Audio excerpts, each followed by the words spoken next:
The grammatical meaning of the Sanskrit and Pali word called Buddha is understood, comprehended or realized. Therefore, when it refers to a person, it means a person who has well understood, well realized or well comprehended the truth. In short, it means an enlightened one. Therefore, Buddha vision can be called an enlightened vision. It's an enlightened vision because that vision is free from all worries and tensions, free from dukkha. And it is a mind that has realized the supreme bliss of nirvana. Therefore, Buddha vision can be called the bliss of wisdom. Wisdom is the capacity to understand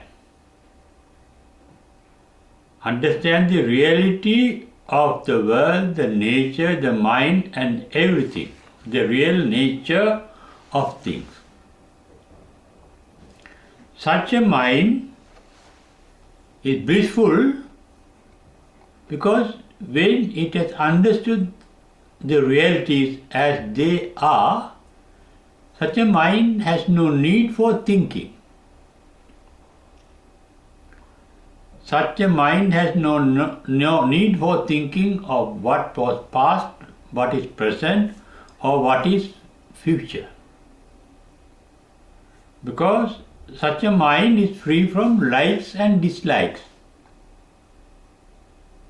Whether we like or dislike, things are as they are. And other factor is, for the bliss of that, supreme bliss of that Buddha vision is, it can see that everything is born to decay and die. Whatever that is born is subject to decay and death. Ultimately, nothing can retain a permanent identity. When this state of affairs, transformation of everything in this universe is understood, it's a transformation because everything is changing constantly from one state to another state. That is why Heraclitus, a Greek philosopher, said, no one can step into the same river twice. When we step into the river once, the second time when we step into it, the river that was there when you first step into it is gone away, flown down, is no more there. Modern scientists say you can't touch the same hand or same thing twice because there's a change of atoms, subatomic particles instantly. When you touch it, you don't get the same type of atoms or subatomic particles or cells that you touch on the first occasion. Therefore, everything is in a flux both physically and mentally. Mentally means our thoughts are getting formed and getting transformed. They decay and die as anything else in the particular world. When that reality is understood, the thinking stops. That is what has happened at the time of the Buddha's enlightenment, according to what he has uttered in his first sermon called Dhammacakkappavattana Sutta.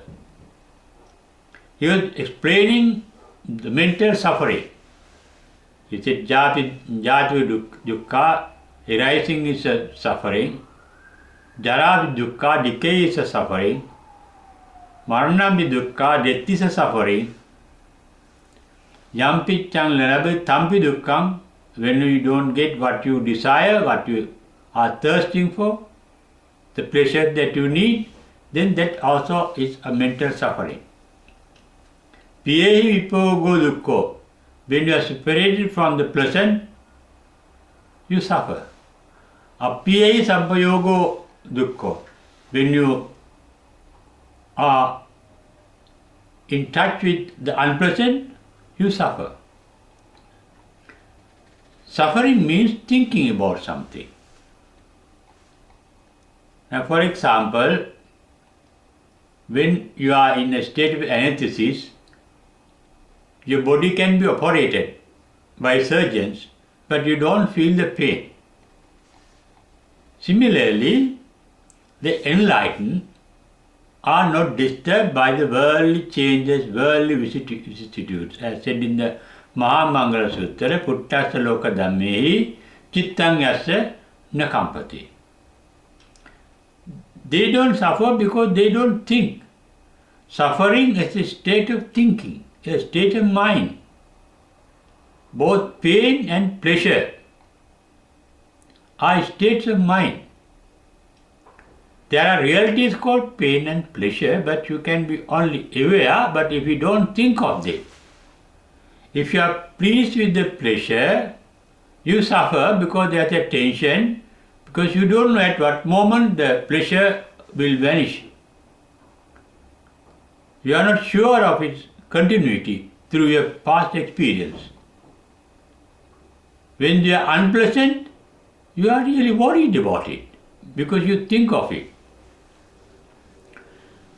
Enlightened one do not think, because according to what the Buddha uttered in the Dhammacakkappavattana Sutta, his first sermon, he says, Sankittena panca upadana kandapi dukkha.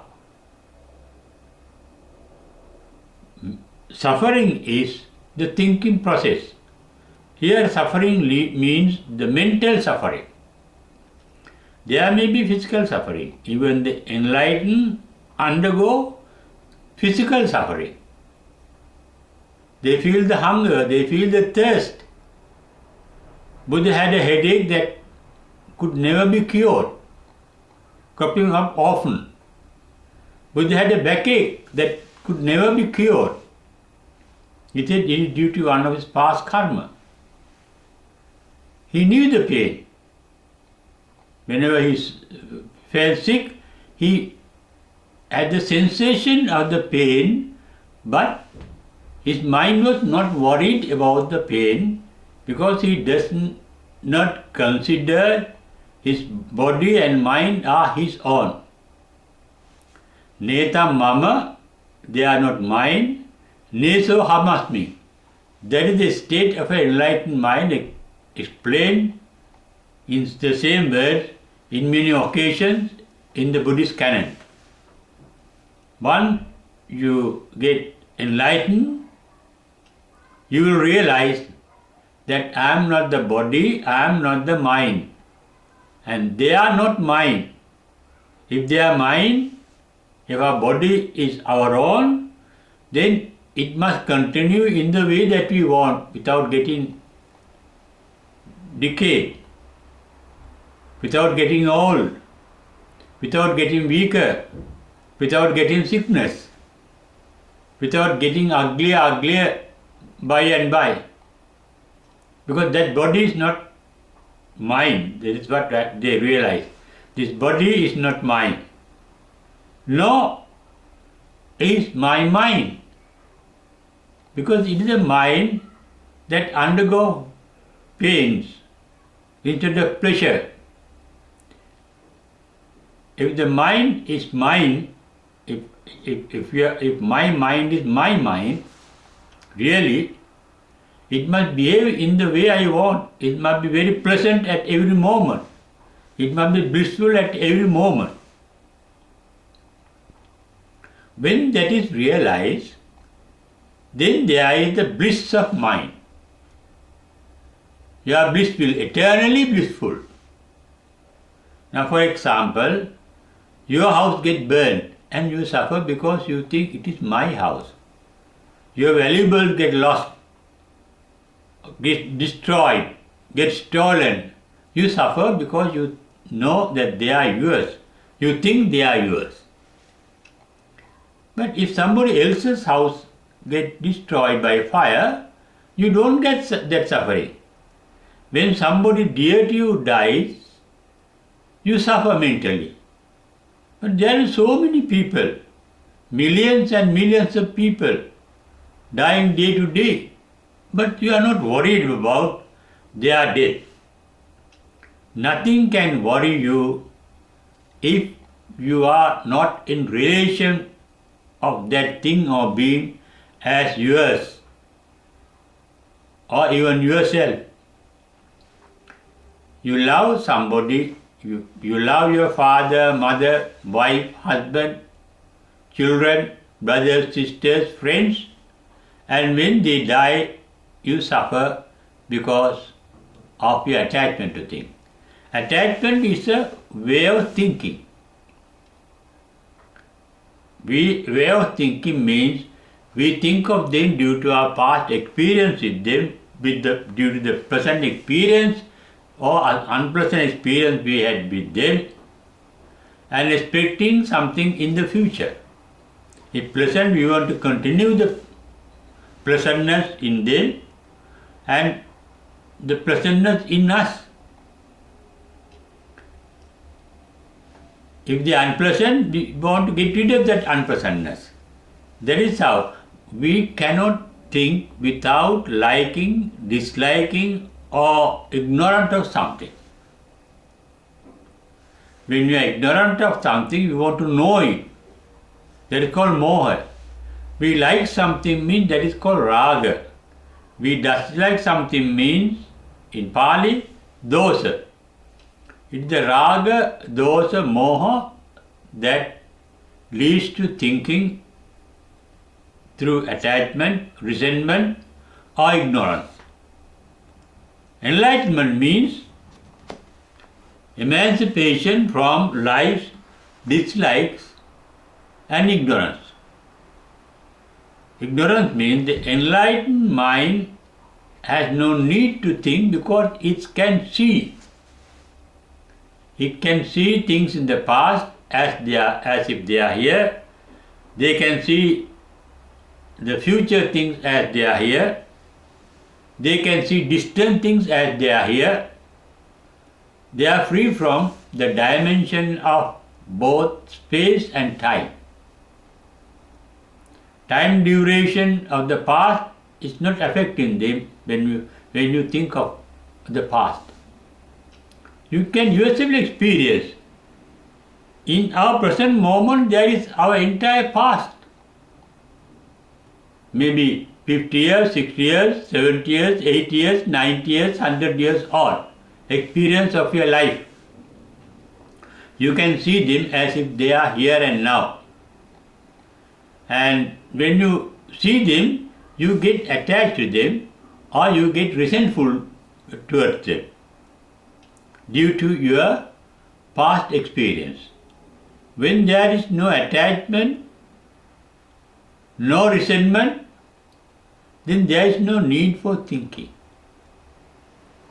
When you like something, you think of it to be continued in that particular manner. But our pleasantness towards them may get diminished, and their pleasantness too can get diminished. Anything pleasant is not going to be so pleasant throughout. And any pleasantness in us is a mental state. They are also changing.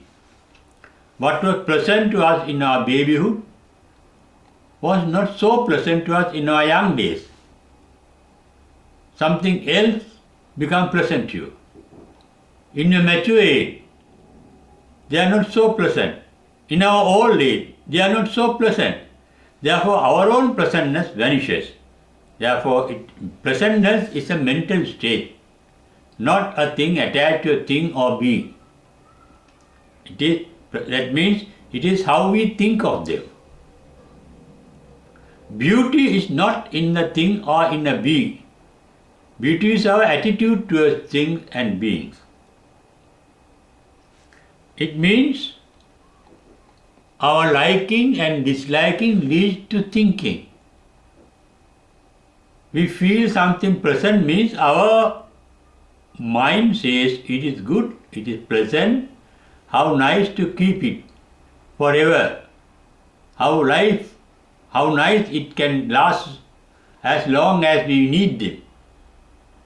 There is attachment.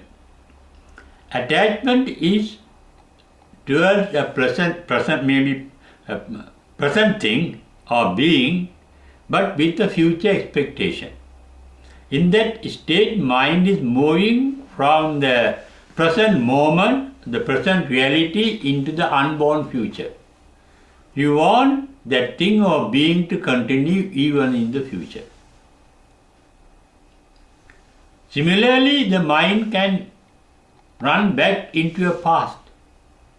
To think of something, you need the past memories. You think in terms of words that you have learned. We think of things with the experience you had in the past. We think that person is a good person, a pleasant person, because due to a past experience. Even when you see a new person or new thing, you think that being or thing is pleasant or unpleasant through your past experience. Therefore, in the thinking process, the mind is running from the present into the past as well as into the future. Future, the unborn future; past, the dead past. Therefore, in the thinking process, mind is in motion. A blissful mind is free from motion. It is called Nissarana. Nirvana is a non-thinking mind. Sankittena pancha upadana khandyapi dukkha. Thinking is made of 5 aspects, 5 stages: Rupa, Vedana, Sanya, Samkara, Vijnana. A thought comes up due to some kind of stimulation in one of our senses, or all our senses, or some of our senses. Then it turns into a certain kind of pleasant or unpleasant feeling or a neutral feeling. Then with that feeling you get it associated with the past memories, connected with the past memories. That is sanya. Past signs, past, oh, this is my mother, this is my father, this is a nice song. It is with the past experience, this is a nice picture, and you think of them with regard to the past experiences recorded in our memory cells. Then there crops up the thoughts. I want to buy it, I want to have it, I want to get rid of it. Those are thinking. Liking or disliking means not just liking and disliking, a mental activity called thinking. Then crops up the motives, chitana. Chetanaham bhikkhave kammam mami, they turns into karma, karmic forces. That is called sankara, leads to vijnana. Our stream of consciousness get fed by the karma created by us, by our thinking. Maybe wholesome thinking or unwholesome thinking. Good thinking or bad thinking creates karma. When the mind is free from thinking, it has no tension, no worry. And in thinking we have to use our mental energy. When there is no thinking, the mental energy is preserved. Conservation of energy there is. In thinking, the mind gets tired by losing energy, the mental energy. In non-thinking, mind is active, vigilant, energetic, full of energy. It is the energetic mind that is blissful, not a weak mind, not a tired mind, not a hot mind. And that mind is cooled down because there is no motion into the unborn future or the dead past. There is only sensation but no thinking in an enlightened mind. That is how the Buddha vision can see the world. Buddha vision leads to the cropping up of the wisdom. Chakkung Uddapadi, Jnanang Uddapadi, Panya Uddapadi. Chakkung Uddapadi, there arises the insight. Through insight there arises jnana, knowledge, knowing. With the knowing you get, when you know the reality of things, you get the wisdom. Everything is born to decay and die. There is no point in liking something or disliking something or ignoring something, because they are there whether you like or dislike or whether you ignore it, they are there. Then you have to take things as they are if the mind is free from tension due to the use of excessive energy, exceeding energy. That is called panatipata.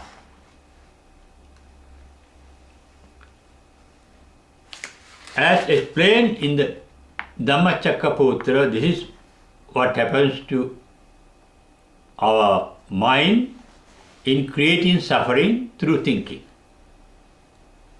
When there is no thinking, there is no thinking only when you don't identify yourself with other things.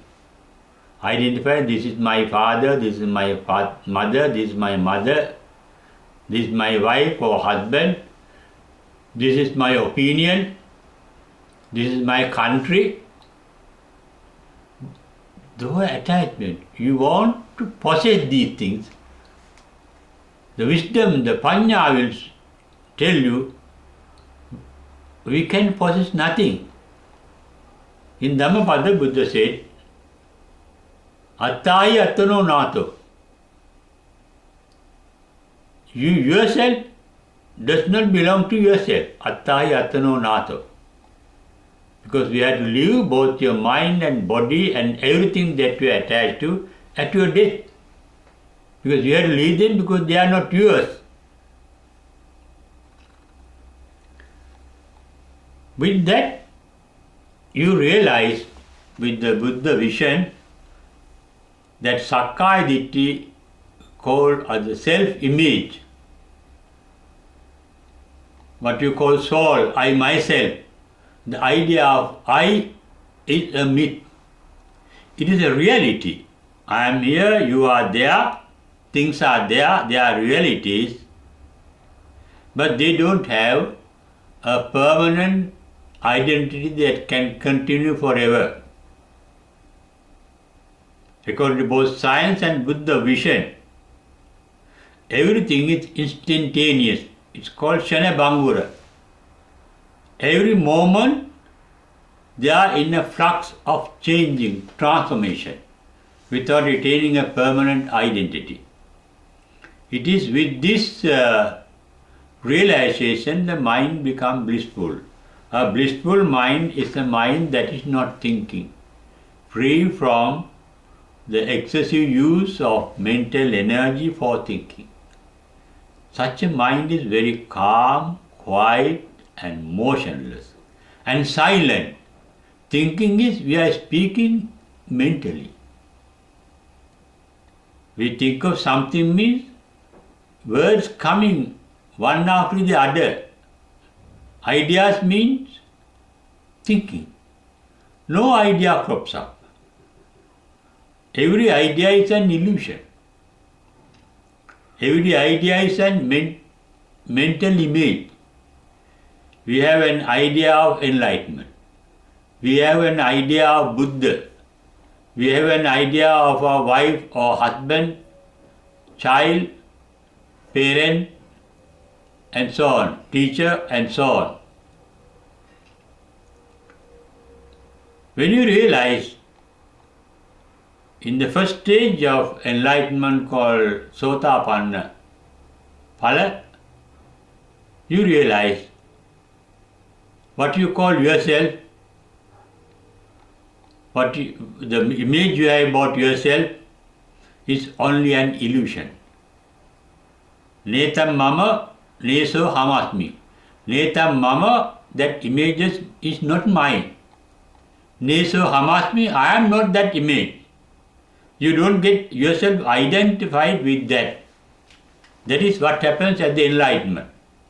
And that is what happened even at the first stage of enlightenment called sotapanna phala. At that stage, you don't identify yourself, your mental image of yourself. You recognize it as a mental image. But in practical sense, you know you have a body, you have a mind, you have an opinion, you have your knowledge, you have your parents, wife, children. Those are practical realities. But you realize really they are not yours, although you have a mental image, this is my father, this is my mother, a husband, wife or child. They all are born to decay and die. Actually, you don't want them to decay, to become old, to become sick, to die. But they happen because they are not under your control. You are not a dominating factor that can control even yourself. You can't prevent ideas coming into your mind. They come automatically. Feelings come automatically. But what is possible is you can be without identifying yourself with your thinking or with the mental images. Then what happens is, if you do not accept them cordially as yours, when you accept them as your illusions, they don't come again and again to disturb your mental peace. Mind is peaceful only when there is no thinking, when there is no reasoning, when there is no attachment, when there is no resentment. Although we use the word attachment or resentment or ignorance, they are matters of the thinking process. Attachment means I like this. I want this to continue. I want to have this. Those are only ideas. They are pieces of thinking. Your dislikes means a mental image formation called thinking. I don't like this. That's why the mind says. I don't want this. I want to get rid of this. Those are only ideas. Therefore, liking is a form of thinking. Disliking is a form of thinking. Ignorance is a form of thinking. When you are ignorant, I don't know. I don't know whether she loves me or not. I don't know whether I can marry her or not. That is a way of thinking. You don't know. I don't know whether I will pass the examination or not. I don't know when I am going to die. I don't know whether I can be rich as I want. powerful as I want, famous as I want, popular as I want. In all those things there are doubts.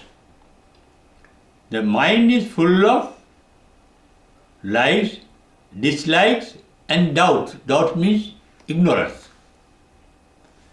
Doubting is a source of suffering. Disliking is a source of suffering because it gives you a lot of pain when you dislike something. Even liking is a source of suffering. Why? Your likeness towards something or somebody cannot last long. No, the present nature of that thing or being can last long. That is why it is said in the Piyat Vagga of the Dhammapada, Piyato jayati soko. The attachment to the pleasantness brings Piyato jayati soko. Pleasantness brings mental suffering. Why? When you see something pleasant, you get attached to it, attachment means I want to keep it in that pleasant nature. I want to enjoy it. But the thing or being cannot last long in that very form of pleasantness. Nor can your pleasantness last for long. You may get attached to sex, but after sex you have to give up it. You get fed up with it. In young days you are fond of sex, but in old age it is a menace for you. You don't like it. You don't want it. Therefore, even attachment to sex cannot last long. Not only sex, the present nature of the person that you want to have sex with cannot continue in the present nature forever. You may marry a very handsome person, a beautiful girl, but that beauty, that handsomeness is not everlasting. They are changing. When this reality is understood, you don't depend on anything to be blissful. In fact, the bliss of mind that you experience when you get something or somebody that you desired earnestly, you feel very, very pleased, very pleasant, very happy. Suppose you want a BMW car or a Benz car of a certain model, and as long as you cannot get it, you want to get it, you are trying to get it, your mind is under tension. Whether I can get along, whether I can get that type of car, whether it will be available, and you are thinking of it. That is means worrying, present. But that desire vanishes once you have the car. Therefore, it is not the car, not having car that brought your pleasantness to the mind, the happiness to the mind, because the desire for the car is gone because you have it now. You hate somebody, and once he dies, you feel very happy. Not because he died. Your hatred that vanished. Therefore, it is non-hatred, non-greed or non-desire that makes you happy mentally. Absence of hatred is the source of happiness. Absence of greed is a source of happiness. Absence of ignorance is a source of happiness. But non-greed is something that crops up. Non-greed is not a thing that you do, it is your original state of mind. It is the greed comes in as a visitor into your mind. When the visitor goes away, the original non-greed state of mind is there. Hatred comes to your mind as a visitor. When the hatred goes away, the state of mind called non-hatredness is there in the mind. Therefore, our original mind is a source of bliss. It's called pabassaram idam bhikkave. It's a delighted mind. Light, delighted means full of light. Original state of mind is delightful because it is free from greed, hatred and ignorance. It is originally an enlightened mind. It is a vision of an enlightened mind that we call Buddha Vision. And that Buddha Vision leads to wisdom that you can recapture the original delightfulness or delight of our mind, free from lobha, dosa, moha. According to Buddha Dhamma, Buddha's teaching, all human beings are born with a kusala karma called ceto kusala karma, means a good deed done without greed, hatred and ignorance. And that is called a wholesome deed. And it is a wholesome deed, that mental state of the wholesome deed that leads to our birth according to the Buddha's teaching. Therefore our original mind, our subconscious mind called bhavanga srota, is free from greed, hatred and ignorance. Ignorance means you have done something wholesome knowing that it is wholesome. If it happened to you without your own knowledge or awareness, it is not going to be a good karma. The awareness must be there. That is called sati. Sati sampajanya. With wisdom and awareness, if you have done something wholesome, you can be reborn as a human being if that crops up to your mind at the time of your death. That is what the Buddha Dhamma says. Therefore, the bliss is in our own mind when it is free from raga, dosa, moha, attachment, resentment and unawareness. If you are aware, but if you can take things as they are, yatha bhuta jnana darsana, if you can take things as they are without attachment and resentment and fully aware of it, free from attachment, resentment and ignorance, then your mind is blissful.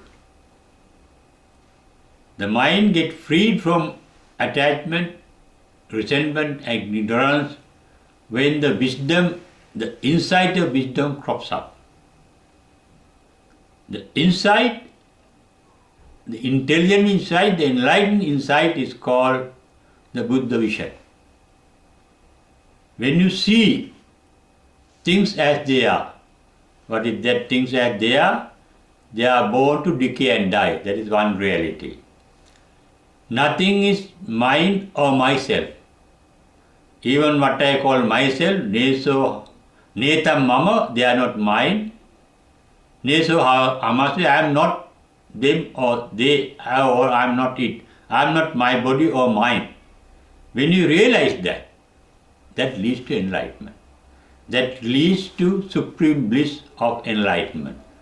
Buddha vision is an enlightened vision because it brings the bliss of happiness. It is wrong to say happiness because happiness normally turns into unhappiness. Bliss is free from both happiness and unhappiness. When we are happy, we get attached to it. When we are unhappy, we get resentmentful towards it. In both attachment and resentment, there is ignorance, moha. We get attached to things thinking that they are going to be forever or for long or in the future. We resent things without realizing that they are born to decay and die.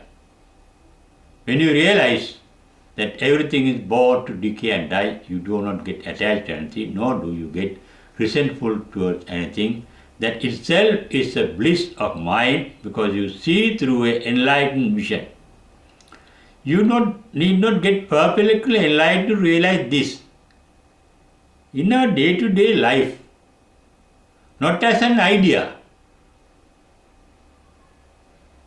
but as a reality we can experience. He or she is present now. A child is very present. A baby is present. But that present, she smiles, the child smiles, it smiles and present. The child cries, unpresent. We don't know at what moment the child is going to cry or at what moment the child is going to be present and smiling. Nothing can last long. That is the basic reality, the Buddha vision that one can realize. With that, one can be blissful everywhere at any moment. Everywhere means pasaka, that you can hear, any place where you can hear, you can be blissful. You can be blissful sandittika, now. Any moment that you can call now, you can be blissful. Akaliko, without the time dimension, you can be happy. Without time dimension means without thinking of the past or the future, living in the present moment, you can be blissful. Present moment is blissful when your mind is not moving toward the future or toward the past, but living in the present moment means amoha, full of awareness, sati. And living wisely means living with the realization of the reality that everything is born to decay and die. That is called anicca, dukkha, anattata in the Buddha's words. With that realization, even though you are not perfectly enlightened, you can be enlightened moment to moment and be blissful with a divine vision or an enlightened vision or a Buddha vision, seeing things as they are and knowing their realities. Your mind will be blissful continuously, incessantly, and ultimately it can lead to the supreme bliss of enlightenment called nirvana.